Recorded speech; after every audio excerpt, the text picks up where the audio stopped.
Bismillahirrahmanirrahim. Assalamualaikum warahmatullahi wabarakatuh.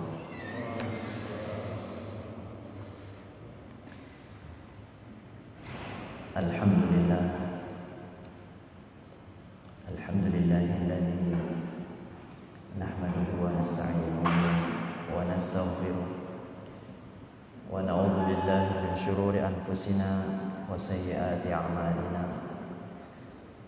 Man yahdihillahu fala mudilla lahu wa man yudlilhu fala hadiya lahu. Asyhadu an la ilaha illallah wahdahu la syarika lahu wa asyhadu anna Muhammadan abduhu wa rasuluh. Allahumma shalli wa sallim wa barik ala habibina wa syafi'ina wa qurrati a'yunina wa maulana Muhammadin wa ala alihi wa ashabihi ajma'in. Subhanaka la ilma lana illa ma 'allamtana innaka antal alimul hakim.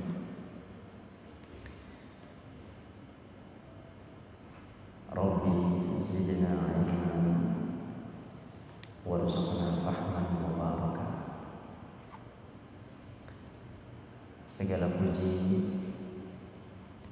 hanya milik Allah Subhanahu wa ta'ala yang hari ini menakdirkan kita semua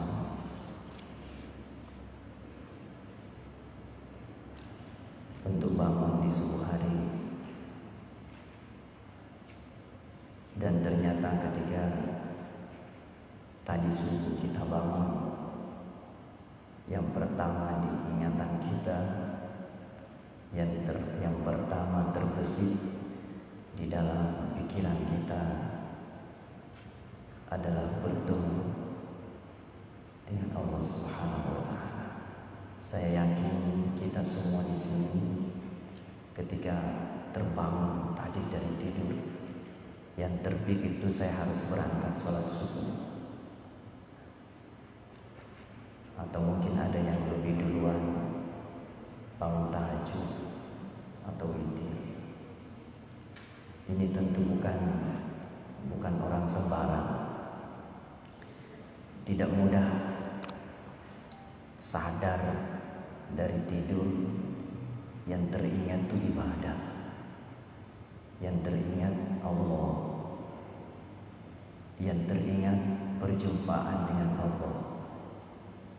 Sangat tidak mudah, butuh perjuangan panjang,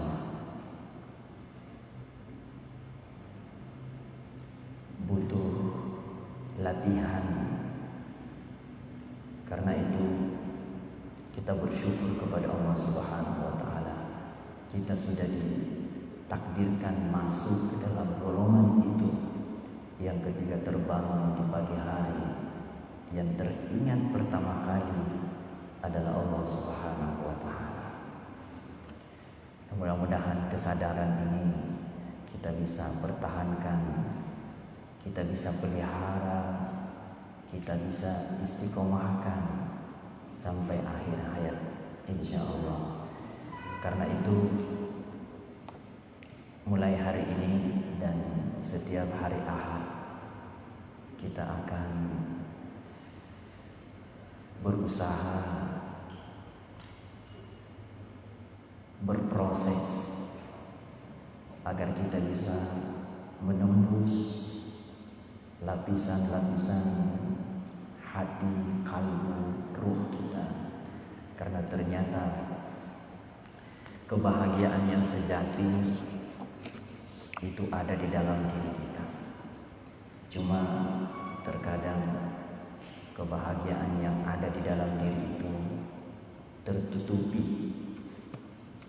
oleh kezaliman kita, tertutupi oleh dosa-dosa kita. Mengapa kita perlu mengkaji kitab seperti ini? Ini kitab judulnya Minhajul Abidin ila Jannati Rabbil Alamin.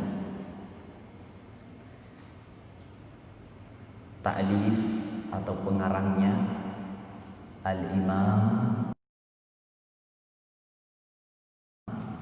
Muhammadin ibnu Muhammadin Al-Ghazali At-Tusi Asy-Syafi'i. Kitab ini dari judulnya Minhaj, itu berarti manhaj, cara berjalan atau jejak menempuh jalan. Jalannya siapa? Al-Abidin. Abidin artinya para hamba. Jadi bagaimana kita berjalan di jalannya yang para hamba. Bagaimana cara kita menjadi seorang hamba, karena kita semua ini adalah hamba. Siapapun kita, dimanapun dan sebagai apapun, ingat status dasar kita. Walaupun sebagai raja, sebagai presiden, sebagai menteri, sebagai tentara, sebagai dokter, sebagai guru, sebagai kiai, sebagai ulama, siapapun itu hanya status-status tambahan, hanya status-status pelengkap, status sementara, status semu. Status kita yang sebenarnya adalah hamba. Dan itu kita selalu ikrarkan setiap sholat. Iyyaka na'budu, ya Allah, kepadamu kami menghamba. Artinya ya Allah, kami ini hamba. Itu selalu kita bilang, Pak. Jadi kalau enggak merasa hamba, berarti enggak sesuai dengan yang kita ucapkan dalam sholat. Makanya sebenarnya memahami surah Al-Fatihah itu sangat penting untuk di dalam sholat kita itu kita merasakan lezatnya hakikat dari sholat itu sendiri. Karena sholat yang sesungguhnya ada di surah Al-Fatihah. Jadi minhajul abidin, jalannya para hamba ila jannati rabbil alamin, menuju surganya Allah, Tuhan semesta alam. Jadi kalau singkatnya, jalan menuju surga. Nanti akan kita baca, kita di sini Pak akan dibedah. Kita akan lihat ternyata di dalam diri kita ini ada berbagai mutiara-mutiara, tapi di sana juga ada kotoran-kotoran yang menutupi, meliputi, bahkan memenuhi diri kita di dalam ini yang kita tidak sadari. Bapak kan sekarang merasa happy aja, nggak ada masalah dengan diri kita, kan biasa aja dirinya. Tapi setelah kita baca kitab ini, kita akan menemukan ternyata di dalam diri kita ini, diri ini Pak, sebenarnya itu jauh lebih luas daripada ruang angkasa ini. Penasaran? Enggak, nanti aja. Saya ingin memulai di bagian ini, di bagian awal hanya biografi ya tentang Imam Ghazali. Silakan dibaca nanti sendiri aja. Kita tidak perlu baca bersama-sama tentang siapa beliau. Dimulai dari halaman 21 untuk terjemahannya. Kalau kitab Arabnya halaman 47. Kalau terjemahannya halaman 21.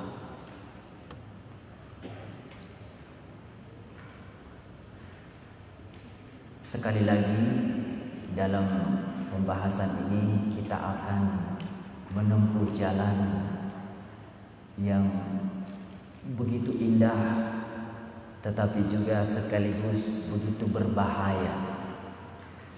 Ini untuk mengimbangi kajian fikih yang hari Sabtu. Jadi harus imbang Pak. Fikih itu cara jalan juga, cara kita beribadah kepada Allah secara lahiriah. Jadi sujud bagaimana, rukuk bagaimana, cara tahara bagaimana, itu penting. Dan itu harus kita pelajari supaya benar cara ibadah. Tetapi ibadah itu bukan hanya yang tampak. Ibadah itu bukan hanya yang lahiriah. Tapi di balik, di dalam juga harus ada ibadah. Hati juga harus ibadah. Jadi bukan hanya tubuh ini yang sholat, tetapi hati juga harus sholat. Selama ini kan sholat kita lahiriah, tangan diangkat menghadap kiblat. Jadi tubuh ini menghadap Allah, tapi hati kita suka menghadap yang lain. Benar gak? Udah jujur aja lah. Sujud tuh di atas sajadah, jidat ini di atas sajadah, tapi hati di mall, di kantor, pikiran ATM, tabungan, keluarga. Padahal ini udah di atas sajadah, Pak. Kita di atas sajadah dalam kondisi berwudu menghadap kiblat, aurat tertutup. Itu aja masih ingat dunia. Bagaimana ketika kita sudah di luar sajadah atau sudah di luar masjid? Ini udah di masjid, di atas sajadah, berwudu, menghadap kiblat, nutup aurat, pakai peci. Itu aja masih dunia pikiran. Apalagi ketika kita sudah di luar, sudah tidak berwudu, sudah tidak pakai peci, sudah tidak menutup aurat, itu jauh lebih berat lagi untuk ingat Allahnya. Karena berat itulah, maka kita perlu metode. Kita perlu tahu caranya bagaimana, jalannya gimana, untuk kita bisa sampai ke Allah. Sampai ke Allah itu maksudnya ketika kita berhadap Allah, kita sholat, itu benar-benar yang di pikiran kita itu Allah. Itu maksudnya kita sampai ke Allah. Jadi bukan kita sampai ke Allah, kita pergi ke tempat mana. Karena Allah itu tidak punya tempat yang seperti di dunia ini. Jadi maksudnya sampai kepada Allah, menuju Allah, jalan menuju Allah. Jalan menuju supaya kita itu sadar kepada Allah. Orang yang saat sholat saja tidak ingat Allah, itu pertanda kita itu jauh. Bapak kalau punya teman ada di dekatnya, kan ingat, oh iya kamu teman saya ya, oh kita ketemu dulu ya. Jadi kan jadi ingat karena dekat. Tapi ketika teman kita udah pergi, udah jauh, kan udah lupa. Bapak kan banyak teman-temannya yang pernah dulu ketemu sekarang lupa toh. Bahkan keluarga, mungkin saudara juga. Karena jauh, susah mengingat yang jauh. Tapi ketika dekat jadi ingat. Jadi kita kalau selama ini susah ingat Allahnya, ya sederhana, kita itu jauh. Tapi syukurlah sudah mau datang ke rumahnya, fisiknya. Tapi setiap hari masuk masjid kan badannya doang masuk. Nah kita berusaha melalui kitab ini, kajian ini, ketika masuk masjid itu bukan hanya jasad kita yang masuk masjid, tapi lahir batin masuk masjid semua. Ketika kita sholat, sholat semua. Jadi nikmat itu sholat. Makanya kalau kita baca riwayat-riwayat para sahabat ya, ada yang sholat ditombak, dicabut tombaknya saat sholat, enggak terasa. Kenapa? Karena yang sholat itu bukan lahiriahnya. Mereka itu para sahabat kalau sholat benar-benar seperti melihat kekuasaan Allah, seperti istana Allah itu di hadapan diri. Jadi diapain pun enggak terasa. Contoh sederhana Pak, ketika itu Nabi Yusuf, kisah Nabi Yusuf kan sering baca di surah Yusuf. Itu kan perempuan-perempuan itu Pak, perempuan-perempuan yang suka gosipin istri raja yang dituduh selingkuh itu dengan Nabi Yusuf. Itu kan perempuan-perempuan disuruh berjejer, terus disuruh ngiris buah yang diiris tangannya. Ya, Nabi Yusuf lewat, tangannya diiris nggak terasa. Kenapa nggak terasa? Bapak suka dengar cerita ini kan? Iya, itu dikisahkan Quran. Qulna hasya lillahi ma hadza basyaran in hadza illa malakun karim. Kata perempuan ini ketika melihat Nabi Yusuf lewat di depannya, kata perempuan itu, "Ya Allah, ini bukan manusia. In hadza illa malakun karim." Ini malaikat ini. Itu saking gantengnya. Saking sebetulnya bukan hanya ganteng. Nabi Yusuf itu bukan ganteng lahiriah saja. Tapi memang ada kegantengan batin yang membuat hati itu guncang melihat Nabi Yusuf. Jadi bukan hanya wajah lahiriahnya. Nah, itu kan nggak terasa, Pak. Tangan diiris itu nggak terasa, kan nggak kebayangkan. Kok bisa ya? Tangannya diiris nggak terasa. Karena yang disaksikan itu bukan makhluk sembarang. Ya kalau istri bapak melihat bapak ya terasa, karena yang dilihat itu kan manusia yang menjengkelkan setiap saat. Jadi tergantung yang dilihat itu apa, nggak terasa karena yang dilihat itu bukan makhluk sembarang. Ajaib. Nah, orang yang benar-benar memiliki hati yang bersih ketika sholat itu yang dilihat itu mata batinnya yang dilihat itu bukan sajadah, itu ada di balik. Jadi seakan istana Allah itu dilihat dengan nyata, sehingga diapain pun, ditombak, digigit semut, nggak terasa. Kita kan lalat aja nggak. Gatel aja lagi sholat, gatel tuh kan justru gatalnya itu pas sholat. Kalau nggak sholat tuh nggak terasa gatalnya, apalagi kalau lagi ngobrol sama teman, nggak terasa gatalnya. Tapi ketika sholat itu terasa gatal semua. Ini lahiriahnya, Pak. Batinnya lebih dari itu. Coba bapak lagi ngobrol gini, lagi ngaji, kan nggak kebayang toh yang dilakukan sebentar apa, kan belum memasang konsep. Coba sholat. Itu terprogram. Allahu Akbar. Habis ini saya kemana? Nanti ketemu siapa? Sampai jam berapa? Itu diprogram dalam sholat. Sampai lupa rakaatnya. Ini udah rakaat kedua apa pertama? Jadi jangankan lahiriah, di dalam pun tuh sibuk saat sholat.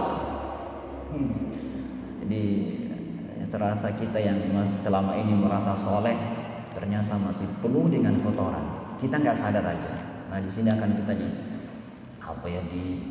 dibuka renek-renek jeroan kita. Nah baik, insya Allah kita akan mulai. Tentu kita mulai dari muqaddimah dulu, pembukaan kitab ini. Halaman 47 kalau Arabnya. Jadi biar agak keren sedikit ya, bisa lihat yang teks Arabnya sambil terjemahannya. Terjemahannya halaman 21. Jadi pertama kita memulai kitab ini dengan membaca surah Al-Fatihah. Untuk pengarang kitab ini Imam Abu Hamid Muhammad ibn Muhammad Al-Ghazali. Mudah-mudahan kita bisa mendapatkan berkah ilmu dari kitab ini. Mudah-mudahan kita semuanya mendapat hidayah jalan,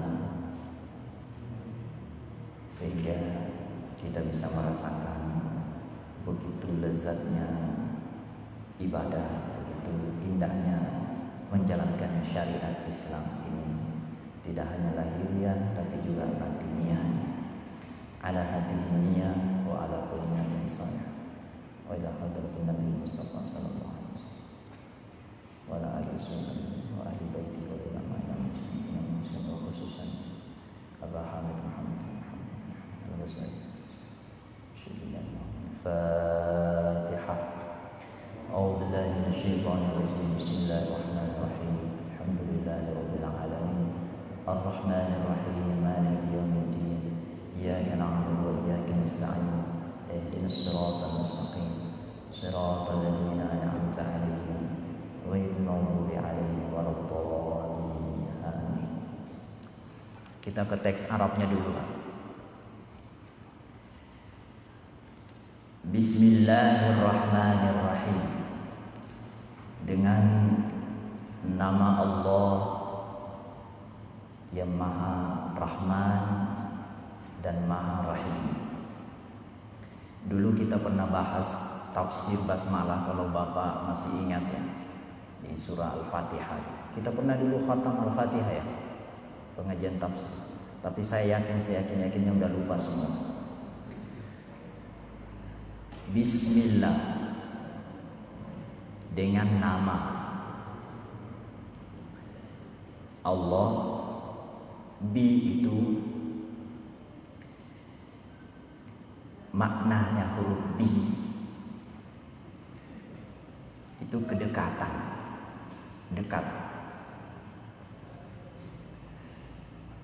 Ketika kita membaca a'udzu billah, saya berlindung billah, sebetulnya bukan berlindung kepada Allah, tapi a'udzu billah, aku berlindung dengan Allah.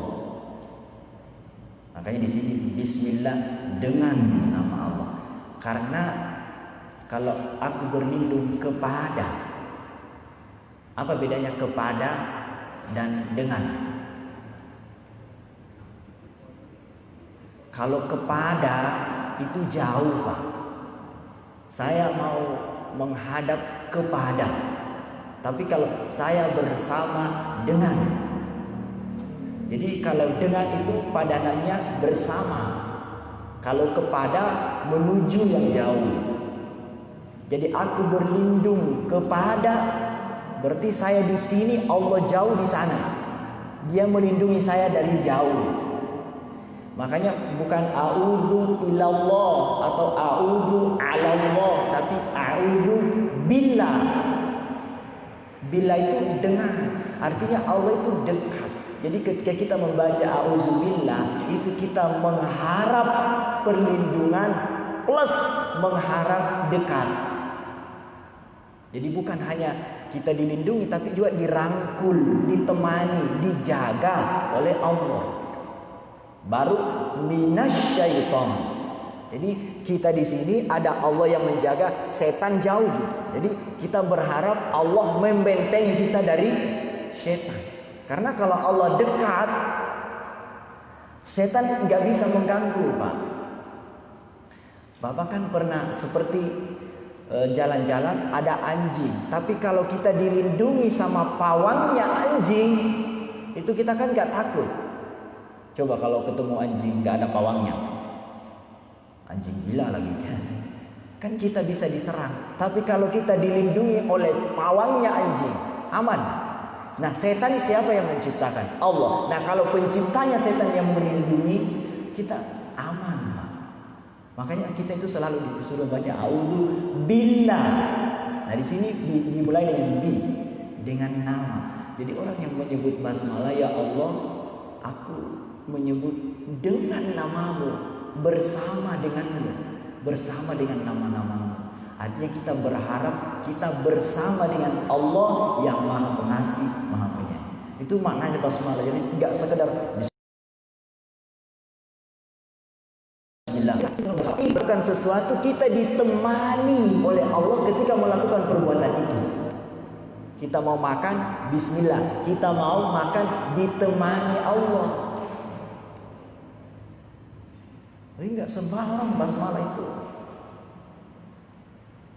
Kita mau jalan, bismillah, berarti kita berjalan ditemani Allah jalan. Apapun yang akan kita lakukan, ke kantor. Jadi bismillah itu dalam. Apalagi di sini kan, coba kalau kita lihat Iqra bismi rabbik, itu bismi di sana setelah ba ada alif. Bi tapi ada alifnya. Baru ism, kalau di sini nggak ada alifnya, ba langsung sin. Itu juga ada tujuannya. Nggak sembarang, Pak.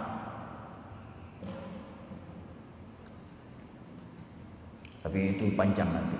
Yang jelas, bismillah, dengan kita berharap dekat menyebut nama Allah yang Maha Rahman, Maha Rahim. Rahman Rahim masih ingat ya artinya? Rahman Pengasih penyayang. Ya mas, bedanya apa? Pengasih sama penyayang bedanya apa?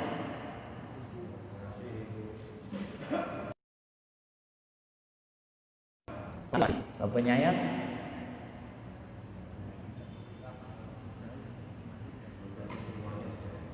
ini Pak, pertama ya, ngasih itu belum tentu sayang. Ya. Apa semua yang ngasih itu sayang? Enggak. Apakah semua sayang ngasih? Ya enggak juga. Jadi beda Pak. Jadi sayang itu lebih dalam daripada sekedar ngasih. Nah Allah itu dua-duanya, udah maha ngasih, nyayangi lagi. Mungkin kalau orang Pak, mungkin salah satunya aja suka ngasih tapi nggak sayang. Ada yang sayang tapi nggak mau ngasih. Tapi Allah itu dua-duanya. Itu perbedaan pertama. Kedua, kalau Rahman itu Allah mengasihi nggak ada batasnya. Semua di dunia ini tapi. Jadi yang kafir, yang iman sama dikasih semua. Makanya jangan heran. Loh, itu kok tetangga itu nggak pernah sholat tapi kok pangkat tuh lancar terus. Masalahnya bisnisnya semua lancar, kayak raya mobilnya banyak tapi nggak sholat. Jangan heran Pak, Allah itu Rahman. Bukan hanya yang sholat yang dikasih. Allah ngasih siapapun, asal dia berusaha mencari jalannya, sebab akibatnya. Kalau dia berusaha dapat. Siapapun, gak perlu pendosa, pemaksiat, ahli sholat, gak peduli. Itu Rahman. Makanya Rahman itu berlaku di dunia. Nah kalau Rahim, pilih-pilih Allah. Hanya yang beriman, hanya yang dicintai oleh Allah, yang dikasihi, itu Rahim. Dan itu lebih dalam Pak. Kalau Rahman menyeluruh tapi nggak dalam, nggak sayang, ya memberi aja, tapi belum tentu Allah menyayangi. Tapi kalau sayang, pengasih, Rahim itu nggak semua tapi dalam. Bapak pilih mana? Kan mau yang dalam tuh. Jadi dikasih oleh Allah, sangat dikasihi, makanya diterjemahkan penyayang. Sayang itu jauh lebih dalam. Jadi singkat aja. Jadi biar kalau baca basmalah itu ada yang nyantol gitu. Oh maknanya gini, ya Allah, dengan namamu Engkau Maha Rahman, luas pemberianmu tanpa terkecuali, semua Engkau beri. Tapi Engkau juga Rahim, penyayangmu, kasihmu begitu dalam kepada orang-orang yang beriman, yang patuh kepadamu. Jadi jangan heran ya, miskin kok ahli sholat kok miskin terus, ya maksiat kok kaya, karena Allah itu Rahman. Tapi itu di dunia aja. Di akhirat baru bisa protes. Oh itu ahli maksiat kok masuk surga, saya kok sering ngaji Ahad subuh, Sabtu subuh, kok saya masuk neraka. Bisa protes kalau di sana. Kalau di dunia ini memang bukan tempat menerima hasil. Ya itu. Bismillahirrahmanirrahim. Wa hasbunallahu wa ni'mal wakil.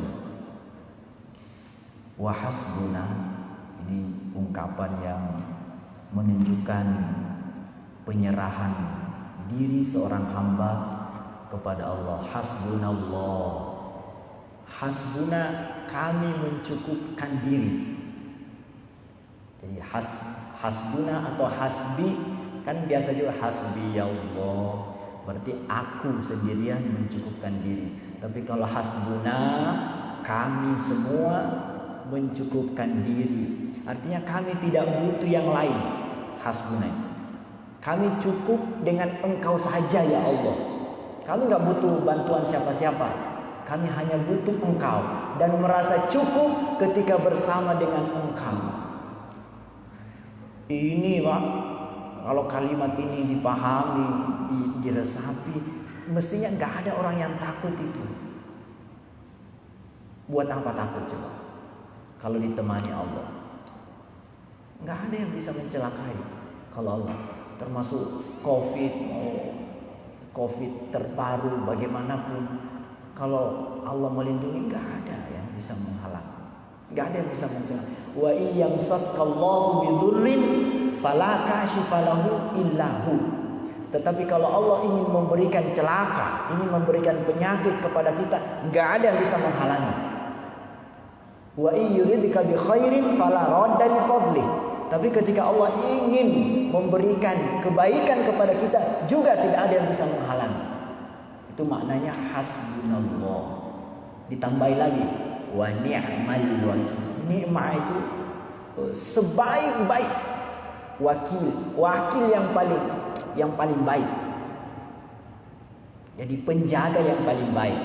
Jadi ya Allah, kami merasa cukup denganmu karena Engkau yang penjaga yang paling baik dan paling tinggi, paling sempurna penjagaannya. Baik. Qala syekh. Qala berkata. Asy-syaikhu syekh, guru. Al-faqihu yang faqih, yang cerdas, yang paham. As-salihu yang sangat soleh. Az-zahidu yang zahid, yang zuhud. Abdul Maliki ibnu Abdillah ghafarallahu lahu. Jadi yang menulis kitab ini itu Abdul Malik bin Abdullah, muridnya Imam Al-Ghazali. Jadi Al-Ghazali ngomong, ini Abdul Malik yang nulis. Jadi Imam Ghazali tinggal ngomong gitu. Terus yang nulis ini Abdullah. Makanya Qala Syekh Abdul Malik yang alim, yang faqih, yang zuhud. Zuhud itu sering dengar ya, zuhud ya. Apa artinya zuhud?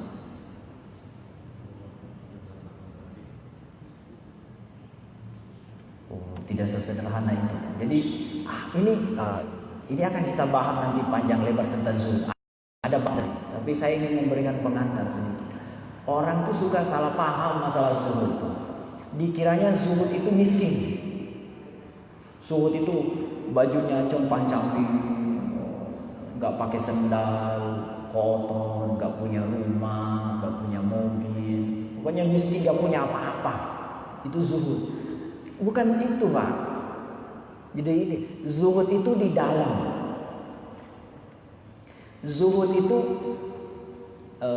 sederhananya ya, enggak tertarik, enggak condong kepada dunia, enggak cinta, bukan enggak punya. Bedain orang yang enggak cinta dunia dengan orang yang enggak punya. Orang yang enggak punya itu belum tentu enggak cinta loh, Pak. Dan orang yang punya belum tentu dia cinta dunia. Nabi Sulaiman itu kaya. Apakah Nabi Sulaiman cinta dunia? Enggak ada kaitan. Orang yang cinta dunia itu di dalam, mengharap dunia yang dikejar terus, ingin punya.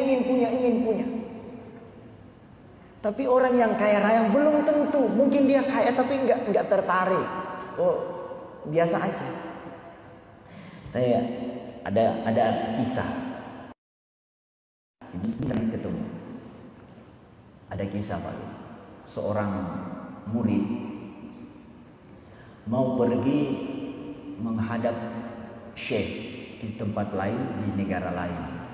Tapi di negara itu ada juga gurunya. Jadi murid mau pindah, mau ketemu guru lain, mau silaturahim ke syekh yang lain. Jadi di tempat itu sudah ada syekhnya. Tapi dia mau silaturahim ke syekh yang lain, kiai lain. Jadi mungkin ada murid di Jakarta, udah ada gurunya juga di Jakarta, tapi mau silaturahim ke kiainya di Jawa. Nah, sebelum pergi, syekhnya ini berpesan, "Nak, nanti kalau datang ke negara itu, sampaikan salam saya kepada kiai A di sana." Jadi guru ngirim salam ke guru lain. Tapi guru ini Pak, yang di tempatnya itu orang yang miskin sekali. Jangankan rumah, mungkin lantainya itu tanah, nggak punya apa-apa, miskin. Makanya muridnya ini kasihan, kok guru saya ini zuhud banget ya, nggak punya apa-apa. Singkat cerita, murid ini pergi berjalan. Tapi sebelum pergi kan gurunya berpesan, salah saya kepada syekh di sana itu, kiai di sana.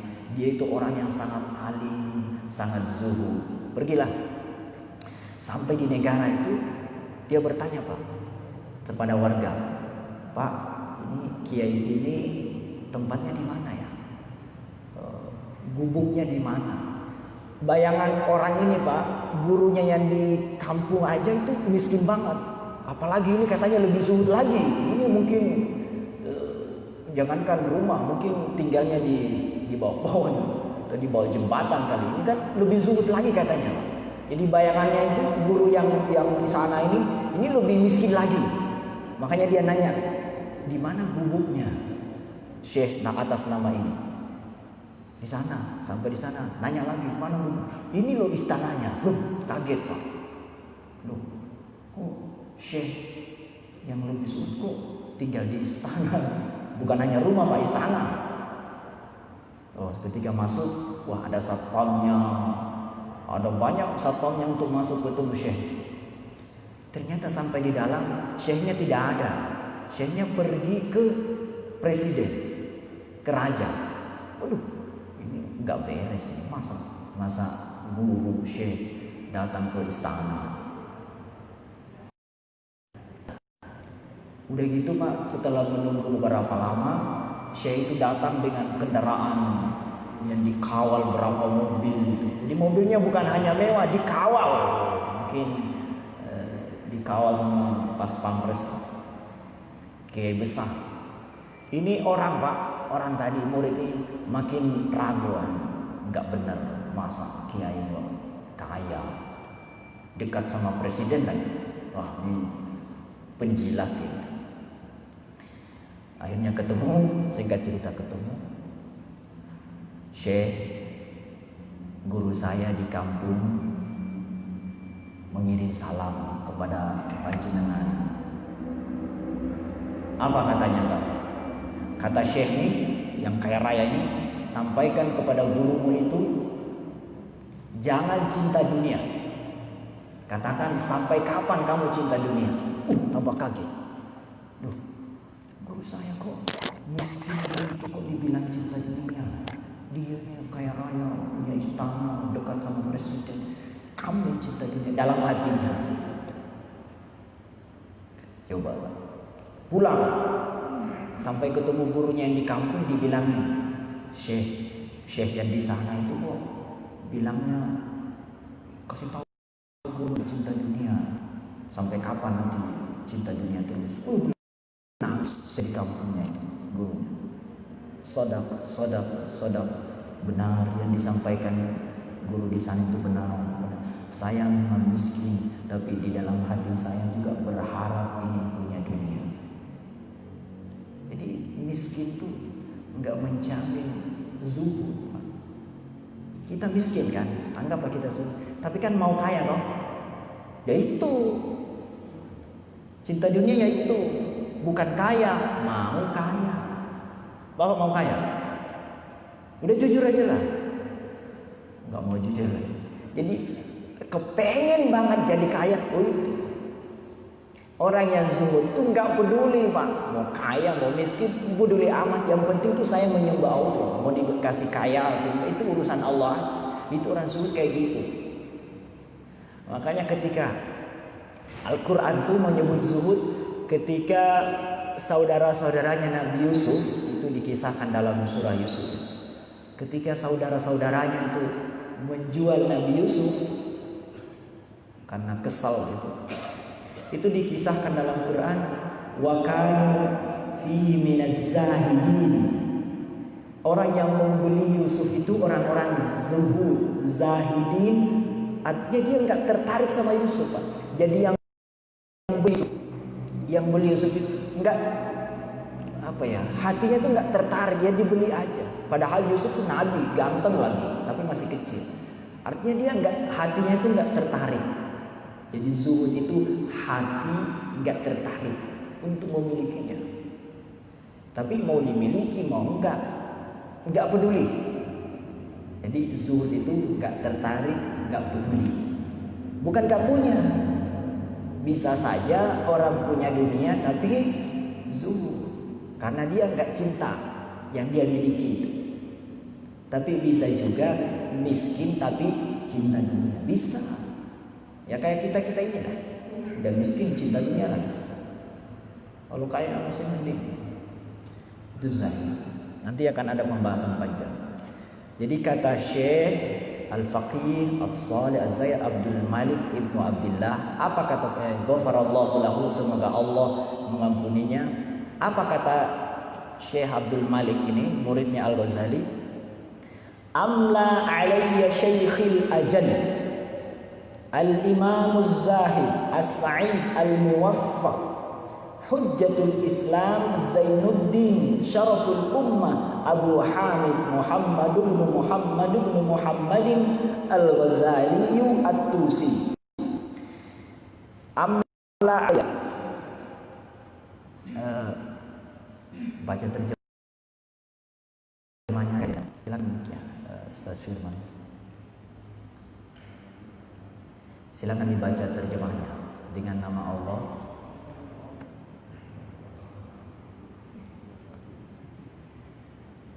Dengan nama Allah yang Maha Pengasih lagi Maha Penyayang, Syekh Al-Faqih Asy-Syarih Az-Zahid Abdul Malik bin Abdullah, semoga Allah mengampuninya, berkata, Guru saya Al-Imam As-Zahid As-Sa'id Al-Muwaffaq Sang Hujjat Al-Islam Zainuddin Syaraf Al-Ummah Abu Hamid Muhammad bin Muhammad Al-Ghazali At-Tusi, semoga Allah mensucikan jiwanya dan mengangkat derajatnya di surga, telah mendiktekan kitab ringkas ini kepada saya. Kitab ini adalah kitab terakhir yang ia karang, sehingga hanya yang penyimaknya.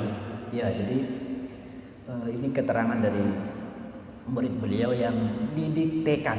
Jadi kata Syekh Abdul Malik ini, guru saya ini gelar-gelarnya Al-Ghazali, Az-Zahid, As-Sa'id, Al-Muwaffaq, Hujjatul Islam. Itu gelar-gelar beliau, Syaraful Ummah. Kata beliau, Imam Al-Ghazali mendiktekan kitab ini kepada saya, dan kitab ini adalah kitab yang terakhir yang beliau tulis. Jadi kitab Al-Ghazali itu banyak, Pak.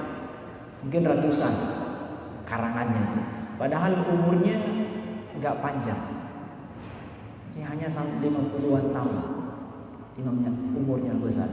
Tapi kitabnya banyak karena orangnya cerdas dan alim. Dan kitab ini enggak sempat dipublikasikan secara umum, hanya orang-orang tertentu yang dikasih. Jadi setelah ditulis, beliau kasih orang-orang yang murid-murid spesial lah yang diberikan. Nah, apa kata Imam Ghazali? Silakan lanjut. Atau saya Alhamdulillahil Malikil Hakim Al-Jawadil Karim. Ini pembukaan Imam Al-Ghazali. Jadi ketika beliau Imam Ghazali membuka kitabnya, beliau berkata, Alhamdulillahil Malikil Hakim Al-Jawadil Karim Al-Azizir Rahim Alladhi khalaqal insana fi ahsani taqwim fatara as-samawati wal arda bi qudratihi wa dabbara al-umura wa fid daraini bi hikmatihi wa ma khalaqal jinna wal insa illa li'ibadatihi fattariqu ilayhi wadi'un lil qasidin wad dalilu alayhi la'ihun lin nadhirin walakinna Allah yudillu man yasha'u wa yahdi man yasha'u wa huwa a'lamu bil muhtadin. Ya, silakan. Segala puji bagi Allah Subhanahu wa taala, Sang Raja yang Maha Bijaksana, Maha Pemurah lagi Maha Mulia, Maha Perkasa lagi Maha Penyayang, yang telah menciptakan manusia dengan sebaik-baiknya bentuk, yang telah menciptakan langit dan bumi dengan kekuasaannya, yang mengatur segala urusan di dua alam ini dengan hikmahnya. Tidaklah Dia ciptakan jin dan manusia kecuali untuk menyembahnya.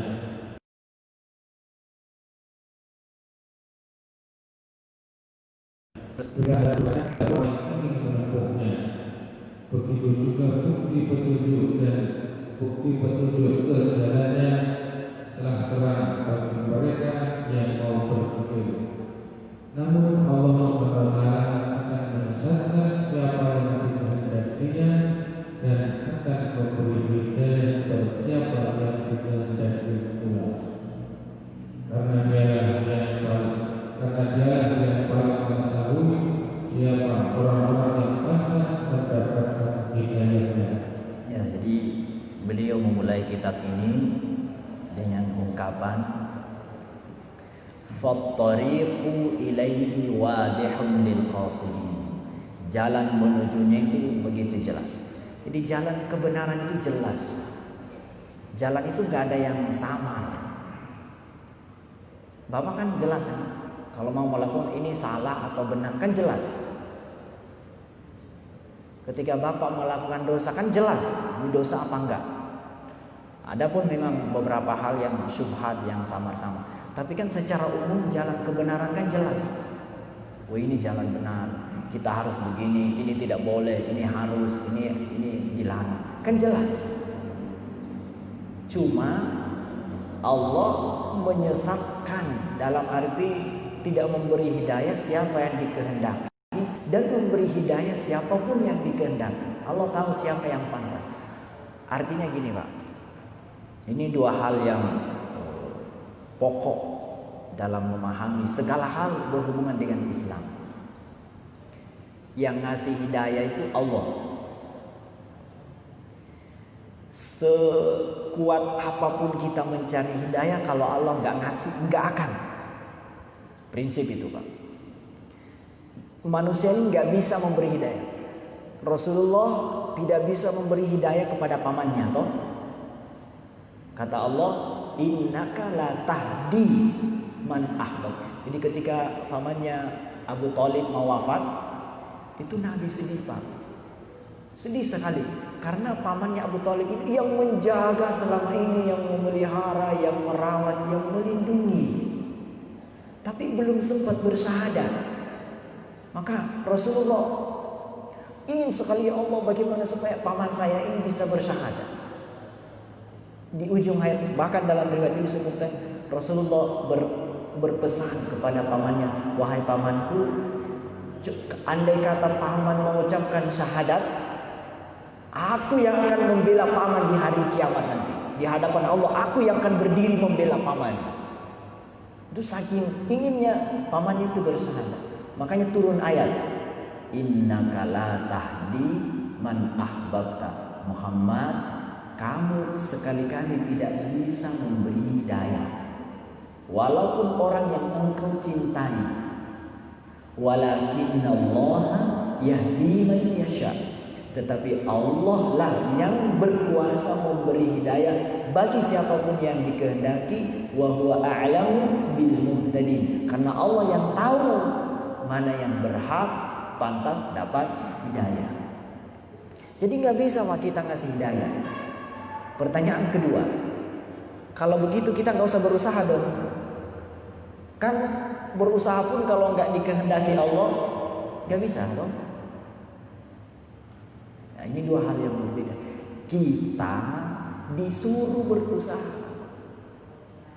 Jadi Bapak kalau pasrah nggak berusaha salah karena melanggar perintah. Allah nyuruh kita menjemput hidayah, berusaha supaya dapat hidayah. Sama rezeki begitu Pak. Yang ngasih rezeki Allah, bukan kita. Sekeras apapun usaha kalau Allah nggak ngasih, walaupun nggak berusaha, kalau Allah ngasih aja. Tapi apakah orang yang tidak berusaha benar? Salah. Karena dia disuruh berusaha. Cuma disuruh aja, berusaha aja, bukan menyandarkan hasil kepada usaha. Saya ulangi. Ini sama Pak ya, konsepnya sama. Nyari rezeki sama nyari hidayah itu sama. Yang ngasih Allah. Cuma kita itu diwajibkan berikhtiar, berusaha. Berusaha setiap mungkin menjemput hidayah, menjemput rezeki. Harus, wajib. Kalau Bapak sengaja ada kesempatan berusaha, Bapak enggak mau berusaha, Bapak berdosa. Karena perintah. Makanya kata Allah, fa idza qudiyatis shalatu fantashiru. Bertebaran, berusaha fil ardi, di muka bumi ini, wabtagu min fadlillah, cari ridha Allah, pemberian Allah, rezeki Allah. Jadi kita disuruh cari berusaha, diperintahkan. Tapi perintah kedua, kita jangan, larangannya, jangan menyandarkan hasil terhadap usaha, tapi hasil disandarkan kepada jelas. Coba kita tuh suka kebalik-balik. Karena biasanya kalau berusaha Allah ngasih, dikiranya hasil itu dari usaha. Karena biasanya hujan turun dari awan, dikirain yang menurunkan hujan awan. Ya. Karena biasanya yang rajin belajar pinter, dikirain yang bikin pinter itu rajin belajar. Jadi Allah sudah hilang. Sekali lagi, Allah nyuruh kita berikhtiar, tapi melarang kita menyandarkan hasil kepada ikhtiar. Ikhtiar harus hasilnya Allah yang ngatur. Makanya kalau petani berusaha udah maksimal Pak, digarap sawahnya, diairi, dipupuk, disemprot hamanya, tapi gagal panen, nggak akan kecewa. Karena hasil itu bukan dari usaha, itu dari Allah. Cuman dia udah bersyukur, udah berusaha. Kita kan emang salah besar, dikiranya hasil itu dari usaha, gagal, kecewa. Ya pantas kecewa karena disandarkan kepada usaha. Tapi kalau disandarkan, tapi kan rugi 100 juta, enggak apa-apa. Lo kita disuruh berikhtiar kok. Mau gagal, mau berhasil kan bukan urusan kita. Jadi yang membuat kita menderita itu ngurusi yang bukan urusan kita itu. Urusan kita itu berusaha. Sama dengan ibadah. Tugas kita itu sholat, zakat, berusaha. Persoalan surga neraka itu bukan urusan kita. Sejak kapan kita bikin surga? Pernah Bapak bikin surga? Karena Allah yang bikin. Allah yang berhak memasukkan, mana yang masuk surga. Bukan urusan kita itu. Urusan kita itu beribadah, menyembah karena kita hamba. Jadi masalah-masalah yang menimpa diri kita selama ini kesalahan kita sendiri, salah paham, salah konsep. Makanya insya Allah dengan kajian ini bahkan banyak mindset akan dirubah. Tenang saja, ya nggak usah takut. Ini kok pengajiannya kok begini amat, galak banget begini. Bukan galak, Bapak yang salah paham selama ini. Makanya kita diluruskan sama kitab ini. Terus Pak, saya baca sedikit. Wassalatu, halaman berikutnya terjemahan. Wassalatu ala sayyidil mursalin wa ala alihil abrarit tayyibin ajma'in wa sallim wa adhim ila yaumiddin. Silakan. Semoga salawat, semoga salawat senantiasa terlimpah bagi sang pemimpin para rasul serta keluarganya yang taat dan bersih dianya. Semoga Allah selalu memberikan keselamatan dan kemuliaan kepada mereka hingga hari pembalasan. Ya, ini baru muqaddimah ya Pak. Baru muqaddimahnya ada alhamdulillah, terus Assalatu wassalam. Nah ini baru masuk isinya. Saya baca Arabnya dulu di halaman 48 ya, halaman berikutnya. I'lamu ikhwani as'adakumullahu wa iyana bimardatih annal ibadata thamaratul ilmi wa faidatul umri wa hasilul abdi wa bida'atul awliyai wa tariqul aqwiyai wa qismatul a'izzah wa maqsidul zawil himmah wa syi'arul kiram wa hirfatul rijal wa ikhtiyaru ulil absar wa hiya sabilus sa'adati wa minhajul jannah. Qala Allah tabaraka wa ta'ala wa ana rabbukum fa'budun. Silakan. Ketahuilah saudara-saudaraku, semoga Allah Subhanahu wa taala membahagiakan kalian dan diriku dengan keduanya, bahwa ibadah merupakan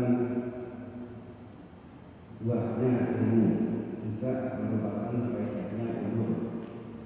Jadi payahnya para hamba Allah yang kuat, jalan berakhirnya para wali, jalan yang ditempuh oleh mereka yang bertakwa, bagiannya mereka yang mulia dan budaya para malaikat, para pemilik zakat. Ibadah adalah siarnya orang-orang yang terhormat, aktivitasnya para tokoh agama, pilihan mereka yang memiliki pandangan ajar dan jalan kebahagiaan menuju surga. Allah SWT berfirman, Artinya, dan Tuhan aku adalah Tuhan kalian semua, maka sembahlah aku. Dalam ayat lainnya Allah berfirman, sesungguhnya ini adalah balasan untukmu dan usahamu adalah disyukuri. ya, jadi ini pembukaannya. I'lamu ikhwani, ketahuilah wahai saudara-saudaraku, kata Imam Al-Ghazali, as'adakumullahu wa iyana bimardhatih, semoga Allah membahagiakan kami dan kalian semua dengan ridhonya. Jadi kita bahagia karena ridho Allah. Apa yang harus kita ketahui? Kata beliau, ketahuilah bahwa sesungguhnya ibadah itu ini penting. Ibadah itu adalah samaratul ilm, buahnya ilmu. Jadi ibadah itu buah dari ilmu pengetahuan. Bapak beribadah itu karena Bapak punya ilmu. Ilmu apa? Ilmu bahwa kita harus ibadah. Nggak ada Pak orang yang beribadah itu nggak punya ilmu. Pasti punya ilmu. Minimal ilmu bahwa dia hamba. Tahu ilmu yang tertinggi Pak? Ilmu tentang Allah, baru ilmu tentang hamba.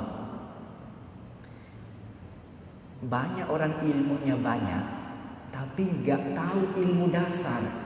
Ilmu dasar itu apa? Ilmu bahwa kita itu hamba.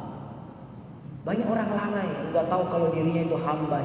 Justru itu ilmu yang lebih penting. Justru itu ilmu yang lebih pokok. Kita ini hamba. Makanya karena kita tahu diri kita hamba, Allah, Rabb, Tuhan, maka kita beribadah. Jadi ibadah itu hasil daripada ilmu. Ilmu apa? Ilmu bahwa kita hamba. Ilmu bahwa nanti ada akhirat. Ilmu bahwa ada surga. Ilmu bahwa ada neraka. Semua itu ilmu Pak. Ilmu itu artinya pengetahuan. Jadi kita tahu, oh ini dilarang, oh ini harus, oh ini jalan yang baik, ini jalan. Itu ilmu. Nah karena ilmu-ilmu itulah membuat kita beribadah. Maka ilmu itu penting. Karena ibadah berdasarkan makin banyak ilmu, makin semangat ibadahnya. Coba, Bapak selama dulu lah ya, mungkin sekarang udah beda. Dulu kan malas duha, kenapa? Nggak tahu fadilah sholat duha itu. Setelah tahu, sholat duha itu luar biasa, jadi rajin. Jadi ilmu bikin rajin. Setelah Allah tahu korupsi itu berat siksanya, berbohong itu berat siksanya, Bapak jadi nggak berbohong tuh. Jadi pengetahuan itu penting, karena itu yang menjadi dasar kita beribadah. Jadi ilmu, samaratul ilm, ibadah itu buahnya ilmu. Wa faidatul umur, berkahnya umur, manfaatnya umur. Artinya umur ini bermanfaat kalau ibadah. Orang yang nggak ibadah, umurnya nggak ada manfaatnya. Jadi bapak waktu dulu nakal, nggak beribadah, itu umur sia-sia. Umur yang manfaat ya, yang saat ibadah. Apalagi wahasilul hasil perjuangan. Jadi ibadah itu juga ternyata diawali dengan perjuangan. Bapak nggak sholat hadir di masjid ini nggak ujuk-ujuk. Apa ujuk? Saya sering dengar aja ujuk-ujuk. Nggak ujuk-ujuk, itu prosesnya banyak. Ketika bapak bangun, kan setan datang. Udah nggak usah ke masjid, ini kan hari libur, mestinya istirahat aja di rumah. Tapi kan bapak melawan. Jadi sebetulnya sebelum ke masjid itu peperangan Pak di dalam. Ada yang menghalangi, ada yang memberangkat. Itu kan perjuangan. Jadi ketika berhasil melakukan ibadah, itu hasil dari perjuangan. Melakukan kebaikan itu nggak mudah, Pak. Ada peperangan. Nanti insya Allah akan kita lanjutkan lagi ya. Jadi ini baru pembukaan tapi sudah masuk pembukaan awal.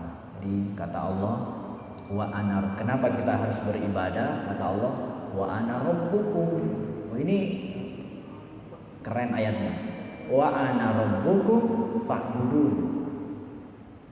Harusnya kan fa'budun wa ana rabbukum. Sembah aku karena aku Tuhan. Mestinya begitu. Sembah aku karena aku. Tapi Allah balik, aku Tuhan maka sembahlah. Itu menunjukkan bahwa kita itu harus benar-benar tahu bahwa Allah itu Tuhan. Itu akan membuat kita beribadah. Jadi ilmu dulu,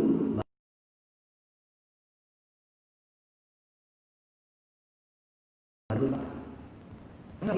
ibadah kita asal-asalan. Tapi ketika kita tahu Allah itu Tuhan, Allah itu maha besar, maha agung, itu ibadah kita akan semangat. Kita akan merasa, sholat itu kita berhadapan Allah langsung. Jadi orang yang sholat itu derajatnya melejit sangat tinggi. Kita orang hina. Ketika sholat kita langsung berhadapan Allah. Berhadapan presiden atau komandan kan gak mudah, Pak. Emang mudah berhadapan langsung? Kan banyak pos-posnya itu. Sampai kita bisa berhadapan langsung. Nah orang sholat itu berhadapan dengan Allah. Gimana gak mulia coba? Langsung, Pak. Jadi nggak mudah nih di atas sajadah itu, di dalam masjid berhadapan, nggak mudah. Perjuangannya panjang untuk bisa sampai ke sini. Bapak mungkin karena sudah terbiasa, biasa aja ke masjid. Padahal itu perjuangannya panjang sekali. Tapi karena sudah terbiasa melawan nafsu, melawan setan, akhirnya jadi ringan. Baik, nanti ini pertemuan pertama, mudah-mudahan ada manfaatnya. Enak Pak, ini akan membedah jeroan kita ini. Jadi kita akan tahu seperti ini diri saya. Jadi, ibadah kita selama ini ternyata masih banyak masalah yang kita nggak tahu. Dan mudah-mudahan kita jadi tahu, sehingga ibadah kita jadi benar, sehingga kita jadi benar berjalan, sehingga sampai di tujuan. Banyak orang hidup di dunia ini tapi nggak tahu kalau hidup itu adalah perjalanan.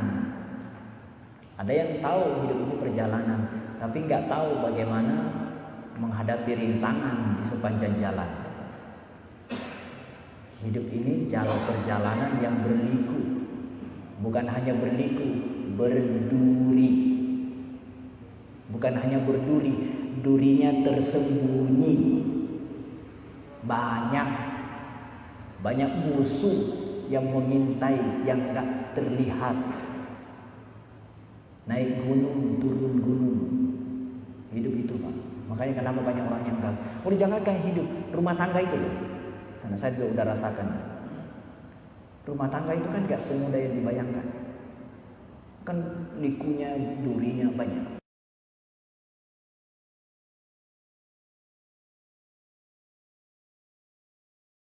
Apa? Hidup menuju Allah. Makanya kita butuh petunjuk jalan. Nah, insya Allah di kitab ini kita akan temukan jalan itu. Saya kira tidak perlu ada diskusi dulu ya. Masuk pembahasan baru ada diskusi.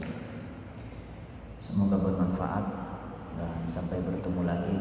Saya harap Bapak walaupun tidak begitu memahami teks Arabnya, tapi mudah-mudahan kita terbantu dengan terjemahannya. Mudah-mudahan Bapak bisa aktif.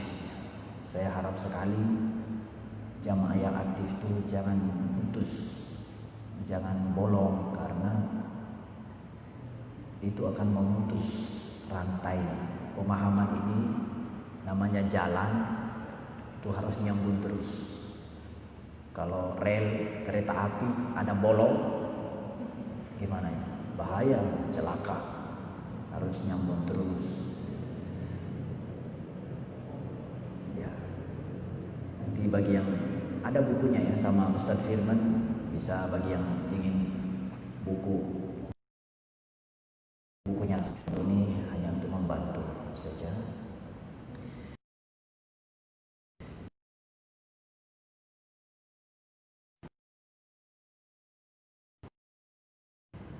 Perlahan sederhana sedikit, tapi mudah-mudahan menghujam ke dalam kalbu kita, menyadarkan kita dan membuat kita semakin waspada dalam menjalani hidup ini.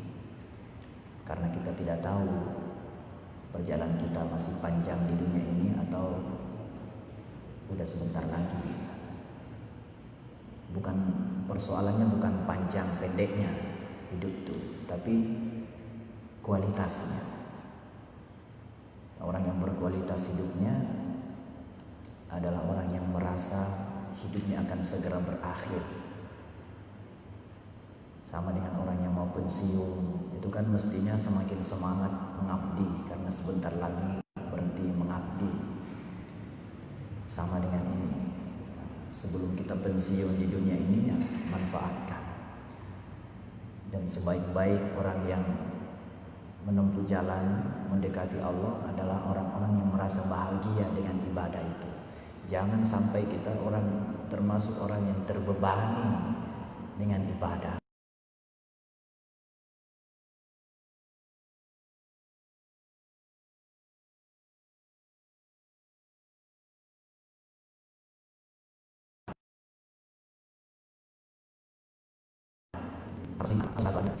Salat itu nggak akan terasa sampai salam. Tapi orang yang terbebani, bacaan imam panjang dikit aja udah kesal. Makanya kita mau diberikan oleh Allah petunjuk untuk menikmati ibadahnya. Ala hadhihi wa ala kulli salihah. Kita baca Al-Fatihah, mudah-mudahan Allah menerangi kalbu kita.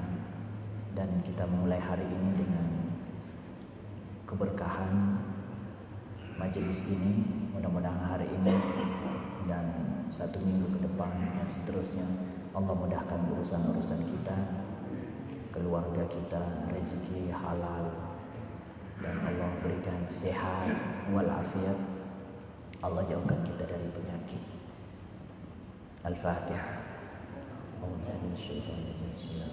Alhamdulillah rabbil alamin arrahmanir rahim. Iyyaka na'budu wa iyyaka nasta'in. Ihdinas siratal mustaqim. Shiratal ladzina an'amta 'alaihim ghairil maghdubi 'alaihim waladdallin. Amin. Bismillahirrahmanirrahim. حمدا يوافي نعمه ويكافئ مزيده بما لم يكن جل في وصحبه وبارك على سيدنا محمد وعلى اله وصحبه اجمعين. اللهم ارزقنا علما نافعا، اللهم ارزقنا علما نافعا مباركا وفهم النبيين وفهم العارفين وفهم المحبين. اللهم ارزقنا سبيل المهتدين وسبيل المهتدين وسبيل المهتدين وسراج المهتدين وسراج المرسلين وسراج المرسلين. اللهم إنا نسألك الهدى والتقى والعفاف والغنى. اللهم افتح لنا حكمتك وانزل علينا رحمتك يا ذا الجلال والإكرام. اللهم نور قلوبنا بنور هدايتك كما نورت الأرض بنور شمسك أبدا أبدا برحمتك يا أرحم الراحمين. Ya Allah, bukakan pintu-pintu ilmu, pintu-pintu keberkahan, pintu-pintu keselamatan, pintu-pintu cahaya yang akan menerangi jalan hidup kami. Ya Allah, bukakan pintu istiqamah sehingga kami bisa merasakan terus keadaan sujud dan ruku kepadamu.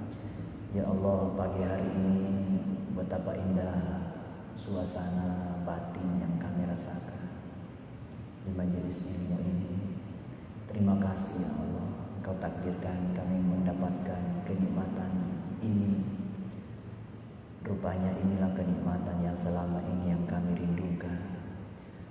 Kenikmatan suasana batin seperti inilah yang selama ini kami cari dan kami bertemu di rumahmu ini.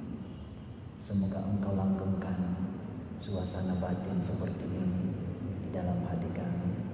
Istiqomahkan kami beribadah, jauhkan kami dari jalan-jalan kesesatan ya Allah. Jauhkan kami dari jalan-jalan yang menyimpang. Tuntun kami ya Allah untuk selalu berada di jalan-Mu, merasa bahagia bersama-Mu dan merasa pasrah di hadapan-Mu dan merasa hina dalam pandangan-Mu. Jangan biarkan sifat takabur masuk ke dalam hati kami. Jangan biarkan sifat-sifat riya, ujub masuk menggeliat. Tuntun kami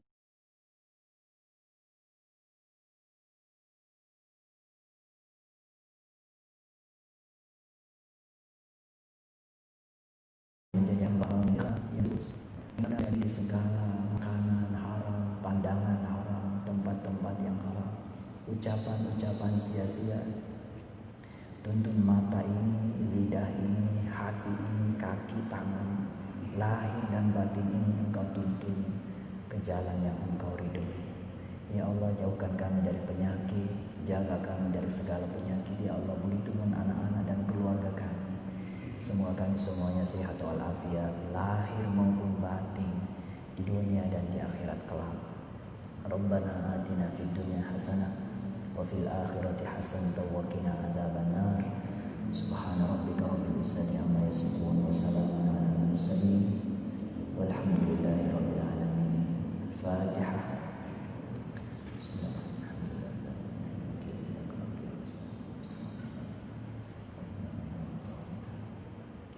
Amin ya Allah.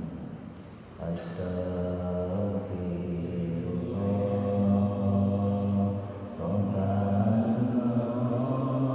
ya astaghfirullah minal khotaya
wa bihamdika asyhadu an la ilaha illa anta astaghfiruka wa atubu ilaik. Allahumma waffiq ila aqwamit thariq. Assalamualaikum warahmatullahi wabarakatuh.